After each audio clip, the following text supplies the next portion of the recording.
Ақыр соңында бұл сәтті іске асты. SpaceX-тің Crew Dragon-ы 2019 жылдың 2 наурызында айтарлықтай сәтті ұшырылды. Сонымен ұшырылым туралы мына нәрселерді білуіміз керек. Crew Dragon-да басқа SpaceX ракеталар сияқты жаңартылған Falcon 9 Block 5 ракета тасығыш арқылы ұшырылатын болады. Бірақ Crew Dragon-ның ең басты ерекшелігі оның ыңғайлылығы мен қауіпсіздігінде. Модульдің өзі тікелей NASA-ның Loss of Crew немесе LOC тексеру жүйесі бойынша тексерілген. Бұл бойынша Crew Dragon-мен ұшқан экипаж мүшелеріне 270 ұшырылымда бір ғана оқыс жағдайға рұқсат етілген. Бұл көрсеткіш шаттлда 80-нен 1 болған. Онымен қоса LOC бойынша Crew Dragon-дағы экипаж үш жердегі G мөлшеріндегі қысым көрмеуі керек. Бұлай айтқанда барлығы экипаж мүшелері үшін арнайылап жасалған. Ал сіз дәл осы Crew Dragon американдық атақты шаттлдардың орнын алмастыратынын білесіз бе?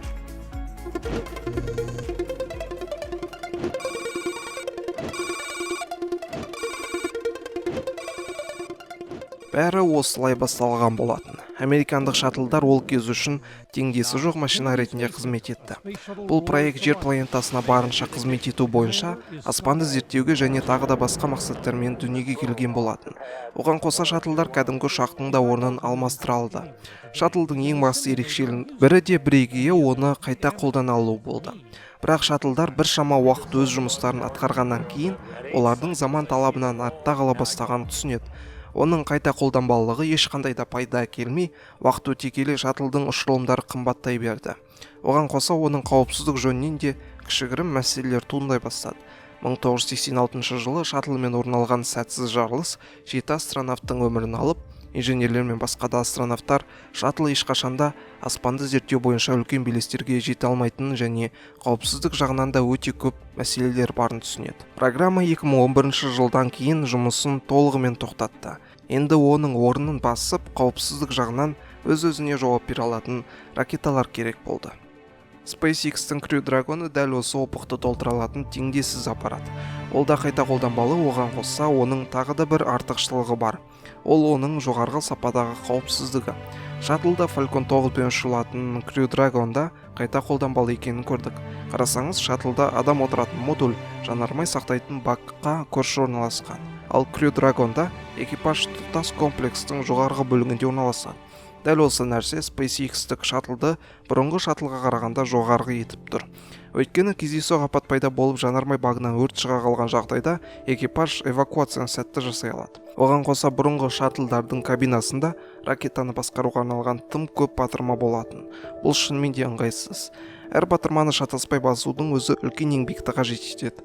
Ал заманауи Crew Dragon 21 ғасырлық сенсорлы батырмалармен жұмыс жасайды. Кабинаның өзі заманауилықтың иісін ескете алады. Ендігі Crew Dragon-дағы технологияны қарастырайық. 3D принтинг. Crew Dragon-дағы Super Draco двигательдері 3D принтингпен жасалынады. Оған қоса астронавттар киетін арнайы бас киімде. Бұған дейін ғарыш саласында 3D принтингтің әлеуеті аз қарастырылған еді. Ендігі Crew Dragon ракетасынан кейін 3D принтинг ғарыш саласындағы ең маңызды технологиялардың біріне айналмақ.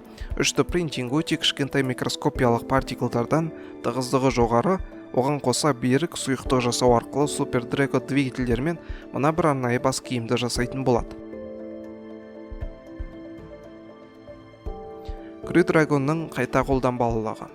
Бұған дейін де SpaceX Falcon Heavy, Falcon 9 ракета тасығыштарын қайта қолданбалылығымен әлемді өзіне қаратқан болатын. Crew Dragon-да жаһандық қызығушылық танытуда.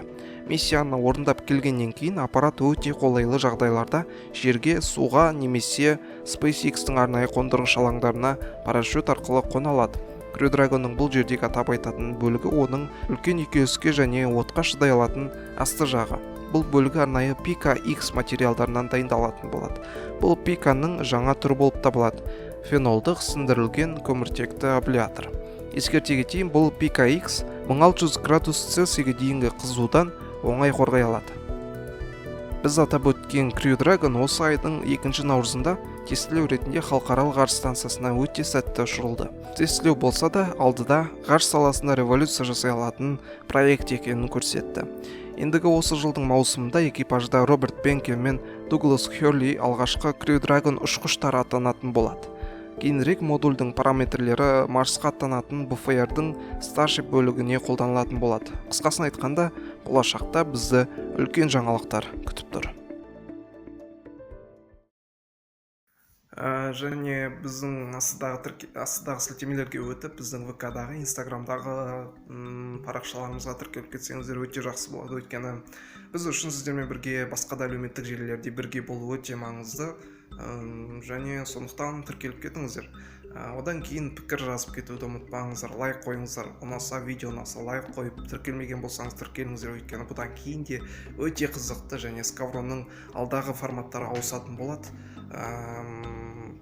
Жақсы жағынан әрине. Сондықтан астыға пікір қалдырып кетіңіздер. Crew Dragon туралы не ойлайсыздар? Super Draco туралы, Shuttle Printing туралы қандай ақпараттар бар? Біз барлығын оқимыз, өйткені біз үшін сіздердің пікірлеріңіз өте қымбат.